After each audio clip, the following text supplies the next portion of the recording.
At one end of ripple tank, 80 centimeter across, 5 hertz vibrators produced a wave whose wavelength is 40 millimeter. Find the time the wave need to cross the tank. एक ripple tank जिसकी चौड़ाई 80 centimetre है, जो एक सिरे से vibrated waves पैदा करता है जिसकी फ्रीक्वेंसी 5 हर्ट्ज और वेवलेंथ 40 मिलीमीटर है। रिपल टैंक से गुजरने के लिए वेव को कितना वक्त दरकार होगा? आपके पास जो डाटा है पड़ा, लैम्डा आपके पास है पड़ा 40 मिलीमीटर, मतलब एक जो मिली होता है वो बराबर होता है 10 की पावर -3 के। फ्रीक्वेंसी है 5 हर्ट्ज, एक हर्ट्ज होता है वो बराबर होता है 1 ओवर सेकेंड के। स्पीड ऑफ द वेव जो है आपके पास v f लैम्डा से निकालेंगे हम यहाँ पे v f लैम्डा।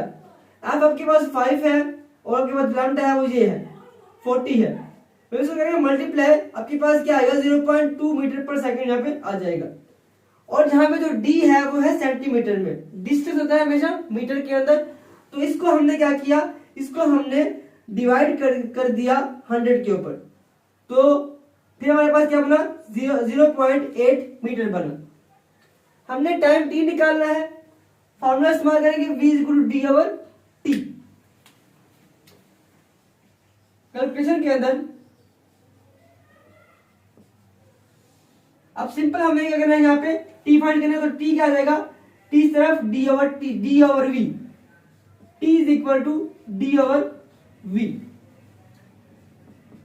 d आप लोगों को पता है पड़ा, d क्या है पड़ा, d आप लोगों के पास है पड़ा यहां पर 0.8 मीटर ओवर,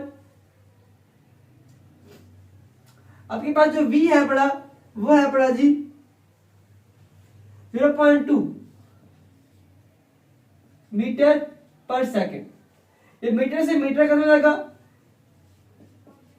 अब इसको डिवाइड करेंगे आपके पास, तो आपके पास जो इसका आंसर आएगा, आप इसको जरा करें,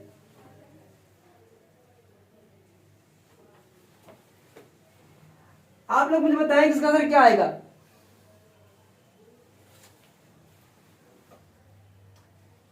इसका आएगा 4 सेकेंड।